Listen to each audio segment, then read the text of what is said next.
স্বাগতম সবাইকে। Quantum number নিয়ে আলোচনা করছিলাম। সো কোয়ান্টাম নাম্বারের একটা ফিল আমরা দিয়েছি দুষ্ট ছেলেদের হোস্টেল নিয়ে। এখন আমরা কোয়ান্টাম নাম্বারের বিস্তারিত দেখব, অর্থাৎ আমাদের 4 ধরনের কোয়ান্টাম নাম্বার আছে, তা নিয়ে আমরা বিস্তারিত আলোচনা করব। তো প্রথমে একটা মনে প্রশ্ন আসে, ভাইয়া যারা কেমিস্ট আছেন, যারা বিজ্ঞানী আছেন, তাদের মাথায় এই কোয়ান্টাম নাম্বারের ব্যাপারটা আসলো কীভাবে, এবং কোয়ান্টাম নাম্বার যে 4 ধরনের সেটাও তারা বুঝলো কীভাবে? Very good question. মাথায় কোয়ান্টাম নাম্বারের ব্যাপারটা আসলো কীভাবে, এবং 4 ধরনের কোয়ান্টাম নাম্বার এটাও তারা বুঝতে পারলো কীভাবে?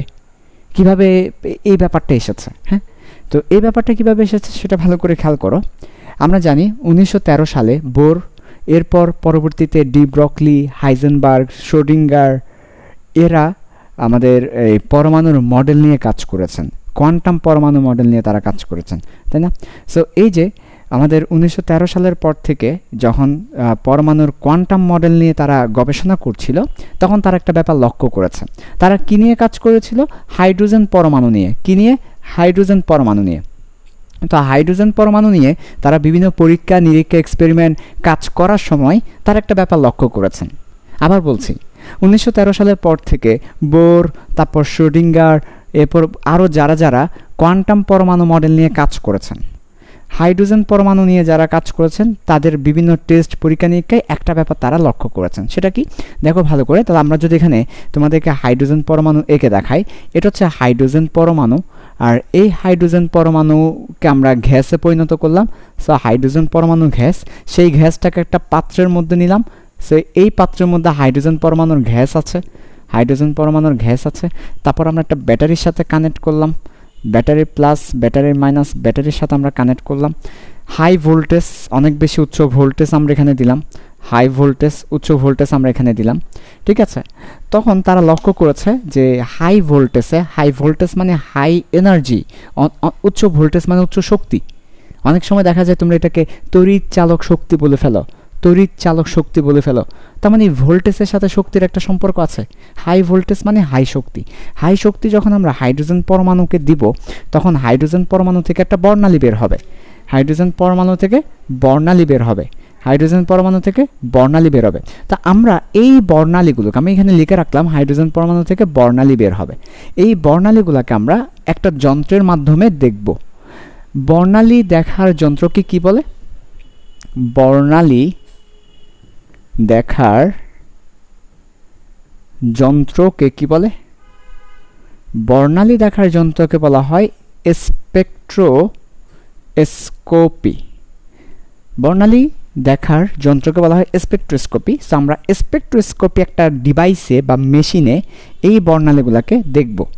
যখন আমরা স্পেকট্রোস্কোপি মেশিনে বর্ণালীগুলোকে দেখব, তখন কেমন দেখাবে? ভালো করে খেয়াল করো। তখন বর্ণালীগুলো দেখায় এমন, বর্ণালীগুলো দেখায় এমন, ফার্স্ট অফ অল এই যে এরকম করে বর্ণালীগুলো দেখায় এই। তো পরবর্তীতে আমরা যখন আরেকটু জুম করে দেখব, আরেকটু মাইক্রোস্কোপিক লেভেলে দেখব, তখন আমরা দেখতে পাই এখানে আরও কিছু দাগ আছে, এখানে আরও কিছু এরকম দাগ আছে, এখানে আরও কিছু এই ধরনের দাগ দেখা যায়। আমরা যখন আরও জুম করে দেখি, তখন আমরা দেখতে পাই এখানে আরও কিছু দাগ আছে, আরও কিছু দাগ আছে, খুবই সূক্ষ্ম দাগ। এখানে এরকম আরও কিছু দাগ আছে, এরকম কিছু দাগ দেখা যায়, ঠিক আছে? সো আমরা পরবর্তীতে আসলে বুঝতে পারলাম যে হ্যাঁ, এটা হচ্ছে আমাদের প্রধান বর্ণালী, এটা হচ্ছে আমাদের প্রধান বর্ণালী। তারপর লাল কালার যেটা দেখতে পাচ্ছ, এটা হচ্ছে আরও মানে এটাকে জুম করার পর এটা, তাহলে এটাকে একটু জুম করলাম, তারপর আমরা এটা দেখতে পেলাম, ওইটাকে আরেকটু জুম করলাম, তারপর আমরা কালোটা দেখতে পেলাম। তাহলে কি হলো? ব্যাপারটা কি দাঁড়ালো? দিন শেষে ব্যাপারটা দাঁড়ালো জুম করতে করতে, জুম করতে করতে, জুম করতে করতে এই ব্যাপারটা দেখা যাচ্ছে। তাহলে দেখো, এটা হচ্ছে আমাদের প্রধান বর্ণালী, এটা হচ্ছে আমাদের সহকারী বর্ণালী, এরপর এটা হচ্ছে আমাদের সহকারীর পরবর্তীতে এটা এটা এটা এটা কখন দেখা যায় জানো? এটা জুমের সাথে আরেকটা জিনিস করতে, সেটা হচ্ছে চৌম্বক ক্ষেত্র রাখতে হয়। চৌম্বক ক্ষেত্র রাখলে বিশেষ করে এটা এটা দেখা যায়। তো এটাকে আমরা চৌম্বকীয় বলি, এটাকে আমরা বলবো চৌম্বকীয়। তাহলে দেখো, ফার্স্ট অফ অল এটা হচ্ছে হাইড্রোজেন পরমাণুর প্রধান বর্ণালী, যেটা এখানে দেখা যাবে। আমরা যদি একটু জুম করি, একটু মাইক্রোস্কোপিক করি, একটু ভালোভাবে দেখার ট্রাই করি, তখন আমরা দেখতে পাই এই প্রধান বর্ণালীগুলো আবার কিছু রেখায় বিভক্ত। প্রধান বর্ণালীর রেখাগুলা, ওই যে বর্ণালী মানে কি, বর্ণালী রেখা। বর্ণালী নিয়ে তোমাদেরকে অনেক বিস্তারিতভাবে অনেক ফিল দিয়ে পড়িয়েছি। বর্ণালী মানে বর্ণালী রেখা, লাইম্যান সিরিজ, বামার সিরিজ, পেস্টেন সিরিজ, ওই রেখাগুলা হচ্ছে বর্ণালী। বর্ণালী বললেই বর্ণালী রেখা, বর্ণালী বললেই বর্ণালী রেখা, ঠিক আছে, বর্ণালী বললেই বর্ণালীর রেখা, ঠিক আছে, রন্ধনু। ওকে, তাহলে এই যে রন্ধনুর রেখাগুলা বর্ণালী, ঠিক আছে। সো এই বর্ণালীগুলা আবার কি হয়, অনেকগুলো রেখায় বিভক্ত হয়ে যায়। আবার আমরা যদি চৌম্বক ক্ষেত্র রাখি আরও কিছু রেখায় বিভক্ত হয়ে যায়। তো এখান থেকে তারা আসলে বুঝতে পারলো যে কেন এরকম বিভক্ত হচ্ছে। তার মানে এই বর্ণালীগুলো কার কাছ থেকে এসেছে বলো তো? বর্ণালীগুলো কি নিউক্লিয়াস থেকে এসেছে নাকি ইলেকট্রন থেকে এসেছে? বর্ণালীগুলো এসেছে ইলেকট্রন নিচ থেকে উপরের স্তরে যাবে, উপর থেকে নিচের স্তর আসবে। ইলেকট্রন নিচ থেকে উপরের স্তর যাবে, উপর থেকে নিচের স্তর যাবে, এর জন্য বর্ণালীগুলো এসেছে। তাহলে ইলেকট্রনের জন্য বর্ণালী। এখন দেখা যাচ্ছে বর্ণালীগুলোর মধ্যে বিভিন্ন শ্রেণীবিভাগ, বিভিন্ন ভাগ। তো কেন? তাহলে বোঝা গেল যে এক একটা ইলেকট্রন এক একটা বৈশিষ্ট্য নিয়ে থাকে, সব ইলেকট্রন সেম না। এক একটা ইলেকট্রনের জন্য এক এক ধরনের বর্ণালী দেখা যাচ্ছে। তার মানে ইলেকট্রন সবগুলো এক না। তখন তারা বুঝতে পারলো ইলেকট্রনের অবস্থা এক নয়, সব ইলেকট্রন সেম নয়, এক একটা ইলেকট্রন এক এক ধরনের। এই ইলেকট্রন থেকেই তারা 4 ধরনের কোয়ান্টাম নাম্বার নিয়ে আসলো।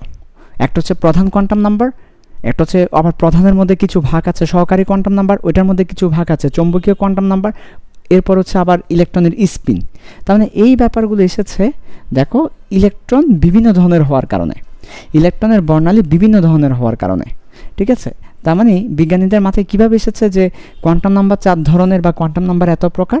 তারা দেখেছে যে বর্ণালীতে এক একটা বর্ণালী এক এক ধরনের, বর্ণালীতে বিভিন্ন শ্রেণী বিভাগ। আবার বর্ণালীটা কার কারণে? ইলেকট্রনের কারণে। তার মানে ইলেকট্রনের মধ্যে শ্রেণী বিভাগ। তার মানে ইলেকট্রনকে যদি আমি প্রকাশ করতে চাই, একটা দিয়ে প্রকাশ করা যাবে না, দুটা দিয়ে প্রকাশ করা যাবে না। ইলেকট্রনকে প্রকাশ করতে হলে 4টা নাম্বার লাগবে, ওটা দিয়ে ইলেকট্রনকে প্রকাশ করতে পারবো। এখান থেকে আসলে তাদের মাথায় এই 4 ধরনের কোয়ান্টাম নাম্বারের ব্যাপারটা এসেছে। আমি তাহলে এই ব্যাপারটা একটু করে লিখে দিই। তাহলে একটু করে যদি ব্যাপারটা বলি তোমাদেরকে, তাহলে কি বলতে পারি? দেখো আমরা এই জায়গায় যদি তোমাদেরকে ব্যাপারটা বলি যে যে এখানে আমরা কি দেখতে পাচ্ছি, এক এক ধরনের বর্ণালী আমরা এখানে দেখতে পাচ্ছি, এক এক ধরনের বর্ণালী আমরা এখানে দেখতে পাচ্ছি। তাহলে আমরা কি দেখতে পাচ্ছি? এক এক ধরনের বর্ণালী দেখতে পাচ্ছি। আচ্ছা, এক এক ধরনের বর্ণালীর কারণটা কি? এক এক ধরনের বর্ণালীর কারণ হচ্ছে ইলেকট্রনের বিভিন্ন অবস্থা। ইলেকট্রনের অবস্থাগুলো এক না, বিভিন্ন অবস্থা। তার মানে এখান থেকে আমরা বুঝতে পারি যে এই চারটা কন্ডিশন দিয়ে অথবা 4টা অবস্থা দিয়ে, স্টেট, 4টা অবস্থা দিয়ে, 4টা সংখ্যা দিয়ে, 4টা নাম্বার দিয়ে ইলেকট্রনকে সম্পূর্ণভাবে প্রকাশ করা যাবে। ইলেকট্রনকে 100% প্রকাশ করা যাবে বা জানা যাবে। তাই আমাদের 4 ধরনের কোয়ান্টাম নাম্বার এখানে আসছে। তাহলে আবার একটু পুরো ব্যাপারটা একটু সামারি করি, খুব ইম্পর্টেন্ট। এটা সবাই নোট করবে, যেভাবে আমি লিখেছি এভাবে নোট করবে, সবাই ভালো করে খেয়াল করো। পুরো ব্যাপারটা তোমাকে সিরিয়ালি সামারি করছি। 1 নাম্বার ব্যাপার কি দেখো, নাম্বারিং করো। 1 নাম্বার দাও, সবাই 1 নাম্বার দাও। 1 নাম্বার ব্যাপারটা কি?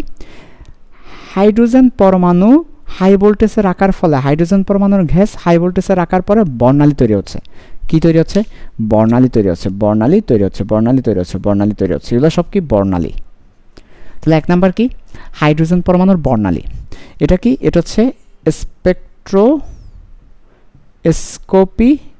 যন্ত্র, যেখানে বর্ণালী দেখা যায়। তাহলে এই বর্ণালীগুলো স্পেকট্রোস্কোপি যন্ত্রে দিলাম, বর্ণালীগুলো দেখতে এমন। তাহলে এটা 2 নাম্বার দাও। বর্ণালীগুলো দেখতে কেমন?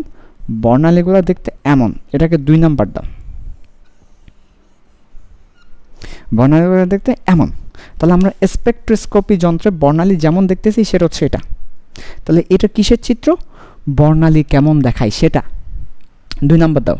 1 নাম্বার হচ্ছে হাইড্রোজেনের বর্ণালী স্পেকট্রোস্কোপিতে দিয়েছি, দেওয়ার পর এমন দেখতে পেয়েছি। কেমন দেখতে পেয়েছি?